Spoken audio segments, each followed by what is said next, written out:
जैसा कि अब तक हम लोगों ने देखा कि जेबर बेहोश हो जाता है, तभी वो अचानक से होश में आता है और वो रूडो पे अटैक कर देता है, पर रूडो का बैटल इंस्ट्रूमेंट उसे उस अटैक से भी बचा लेता है। और ये सब देखने के बाद रूडो काफी ज्यादा शॉक्ड हो जाता है कि इतना सब कुछ होने के बाद भी ये अभी तक जिंदा है। और तभी जेबर रूडो पे दुगनी पावर से अटैक करता है। तभी रूडो का ध्यान ग्रेस पे जाता है और वो सोचता है कि अगर यहाँ पे फाइट हुई तो ग्रेस की हालत और खराब हो जाएगी। और फिर रूडो जेबर पे काफी पावरफुल अटैक करता है, जिसके बाद जेबर काफी दूर जा गिरता है। और उसके बाद जेबर काफी जोरों से चिल्लाता है, जिसे देखने के बाद रूडो कहता है कि ये तो पूरी तरह पागल हो चुका है। और रूडो खुद से कहता है कि इसने बैटल इंस्ट्रूमेंट का तोड़ भी निकाल लिया। और रूडो जेबर को देख के समझ जाता है कि उसे फाइट करने में काफी ज्यादा मजा आता है। तो रूडो सोचता है कि मैं इसे कैसे हराऊंगा। और तभी रूडो अपने आप से कहता है कि ऐसे लोगों को मैसोकिस्ट कहते हैं। और उसके बाद रूडो अपने बचपन के बारे में सोचने लगता है, जहाँ पे उसे कुछ बच्चे पीट रहे होते हैं और वो उसे मैसोकिस्ट कहते हैं। तभी रूडो रेक्टो से पूछता है कि मैसोकिस्ट किसे कहा जाता है,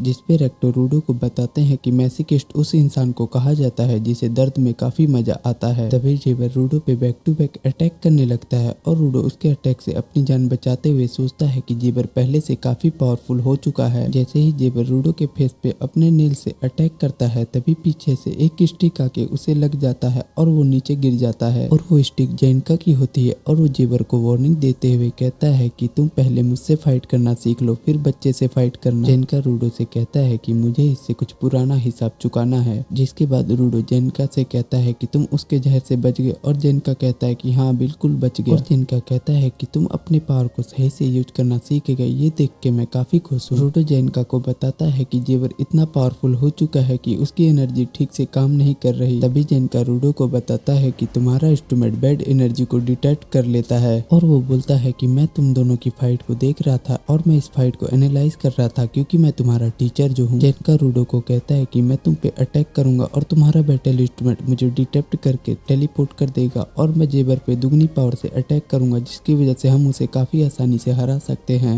रूडो जेनका से कहता है कि इस ट्रिक में मुझे मार भी पड़ सकती है, जिसपे जेनका उसे थोड़ा सहने को बोलता है। जेबर उठ के उन दोनों पे काफी तेजी से अटैक करता है, पर वो दोनों उसके अटैक से बच जाते हैं। जेनका रूडो को रेडी होने को कहता है और वो रूडो को बताता है कि उसे जेबर के नाखून बिल्कुल नहीं पसंद है, जिन्हें देख के उसे काफी ज्यादा गुस्सा आता है। जेनका रूडो पे अटैक कर देता है और रूडो ये सब देख के काफी ज्यादा हैरान हो जाता है, पर वो रूडो की पावर की मदद से जेबर पे काफी पावरफुल अटैक करते हैं, जिसकी वजह से उसकी हालत और खराब हो जाती है। जेनका बहुत खुश होता है क्योंकि उसकी ट्रिक काम कर रही होती है और वो रूडो को और आगे भेजने को कहता है। जेनका रूडो पे काफी पावरफुल अटैक करता है, पर रूडो की पावर उसे एनालाइज करके उसे और दूर भेज देती है और वो उनकी मदद से जेबर पे काफी पावरफुल अटैक करता है। जेनका अपने स्टिक के मदद से जेबर पे काफी पावरफुल अटैक करता है, जिसकी वजह से वो काफी दूर चला जाता है और उसके नोज से ब्लीडिंग होने लगती है। जैसे ही जेबर होश में आता है, तभी जेनका अपने स्टिक के मदद से उसके सर पे काफी पावरफुल अटैक करता है, जिसकी वजह से वो वहीं पे ढेर हो जाता है। जिसके बाद रूडो की पावर खत्म हो जाती है और वो बैटल इंस्ट्रूमेंट राख हो जाती है, जिसे देखने के बाद रूडो समझ नहीं पाता कि ऐसा क्यों हुआ। जेनका ये सब देख के काफी ज्यादा कंफ्यूज होता है कि रूडो का बैटल इंस्ट्रूमेंट राख कैसे बन सकता है। रूडो अफसोस मना रहा होता है कि उसने ग्रेस की ताबीज का ठीक से ख्याल नहीं रखा, जिसकी वजह से वो राख हो गए। और तभी अचानक से रूडो जमीन पे गिर के तड़पने लगता है, जिसके बाद जेनका उसके पास आता है और उसके बैक पे जख्म का निशान देखता है। जख्म देखने के बाद जेनका समझ जाता है कि जेबर ने रूडो के अंदर जहर डाल दिया। तभी जेबर उठ के रूडो के पास जाता है और कहता है कि उसने पागलपन की पूरी लिमिट क्रॉस कर दी। और ये सब देखने के बाद जेनका जेबर से पूछता है कि तुम इतना जल्दी ठीक कैसे हो सकते हो। जेबर उसके पास आके अपने लेफ्ट हैंड को दिखाता है, जिसे देखने के बाद जेनका बोलता है कि क्या तुम इसकी वजह से ठीक हो गए। जिसके बाद जेबर जोरों से हंसते हुए कहता है कि तुम बच्चों जैसी बातें क्यों कर रहे हो। जेबर रूडो और जेनका को थैंक्स बोलता है, क्योंकि बहुत दिनों के बाद किसी ने उसकी इतनी पिटाई की है। जेबर उन्हें बताता है कि उसके राइट हैंड में जहर है और उसके लेफ्ट हैंड से उसे पावर मिलती है। जेबर उन्हें बताता है कि राइट हैंड के टॉक्सिक से सामने वाला 30 मिनट तक बेहोश हो जाता है और जेबर जेनका को फिर से जहर दे देता है। जेबर रूडो को अपने शोल्डर पे उठा के भागने लगता है। तभी उसे ग्रेस एंड उसके पार्टनर्स की याद आती है कि उन्हें भी ले जाना है, पर वो उन्हें किसी ट्रेटर के वजह से लीव कर देता है। रूडो खुद से कहता है कि मैं अपनी बॉडी को हिला भी नहीं पा रहा और मेरे पार्टनर्स की मेरे वजह से जान खतरे में है। जेवर उसी छेद के पास चला जाता है जहाँ से रूडो की टीम नीचे गिरी होती है और वो एक लंबी जंप मार के बाहर निकल जाता है। बाहर जाने के बाद उसे रियो दिखाई देती है। तभी एंजन जेवर पे अपने अम्ब्रेला से अटैक कर देता है, जिसके वजह से वो काफी दूर जा गिरता है और वो उसे कहता है कि यहाँ पे रायता फैलाने की कोई जरूरत नहीं है। एंजन, रियो एंड बाकी क्लीनर्स भी वहाँ आते हैं। एक क्लीनर बोलती है कि बेसमेंट में हमारे टीममेट्स हैं, कहीं उनकी हालत खराब ना हो। एंजन कहता है कि उन्हें कुछ भी नहीं होगा, वो काफी ज्यादा स्ट्रॉन्ग है और उन्हें कहता है कि कुछ मेंबरों के साथ बेसमेंट में जाओ और उन्हें सेव करो। जेवर क्लीनर्स की तारीफ करता है और कहता है कि कहीं तुम सबको मुझसे प्यार ना हो जाए। एंजन रूडो से कहता है कि तुम इस पागल से फाइट कर रहे थे, मुझे तुम्हें देख के तरस आ रहा है। रियो रूडो को देख के कहती है कि वैसे ज्यादा चोट नहीं आई है। तभी एक डेलमैन नाम के क्लीनर को जेवर पे काफी ज्यादा गुस्सा आ रहा होता है क्योंकि उसने उनके मेंबरों पे अटैक किया। तभी एंजन जेवर से कहता है कि तुम्हें क्या लगा तुम हमसे पंगा लेके बच जाओगे। जेवर बोलता है कि तुम मुझे अरेस्ट करके जेल में डाल दोगे और मुझे वहाँ से भागने के लिए ट्रिक फाइंड करनी पड़ेगी। जेवर बताता है कि उसे भी मिशन मिला है और उसे किसी भी कंडीशन में इसे पूरा करना होगा। तभी उसके पीछे से एक लड़की आ जाती है और उसका नाम कुटोनी होता है और वो उसे वापस चलने को कहती है। जेवर कहता है कि रूडो को ले जाना बहुत जरूरी है, जिस पर कुटोनी कहती है कि पर हम अभी कुछ नहीं कर सकते। जेवर क्लीनर्स को बाय बोलता है और वो रूडो को कहता है कि तुमने फाइट बहुत अच्छे से की। रूडो बहुत हिम्मत करके बोलता है कि अभी बराबरी नहीं हुई, मैं तुमसे ग्रेस का बदला लेके रहूंगा। जिसे सुनने के बाद जेवर काफी ज्यादा खुश हो जाता है और कहता है कि मैं अगली बार पूरी तैयारी के साथ आऊंगा तुम्हें ले जाने के लिए। जेवर रूडो को अपना ख्याल रखने को बोलता है और उसके बाद वो दोनों पोर्टल के अंदर चले जाते हैं। ग्रेस की कंडीशन काफी ज्यादा खराब होती है, जिसे देखने के बाद रूडो रोता हुआ उसके पास चला जाता है। रूडो ग्रेस से माफी मांगता है क्योंकि रूडो ने उसके ताबीज का ठीक से ख्याल नहीं रखा, जिसके वजह से वो टूट गई। ग्रेस रूडो से कहता है कि वो तुम्हारे किसी भी काम आई तो बहुत अच्छा हुआ।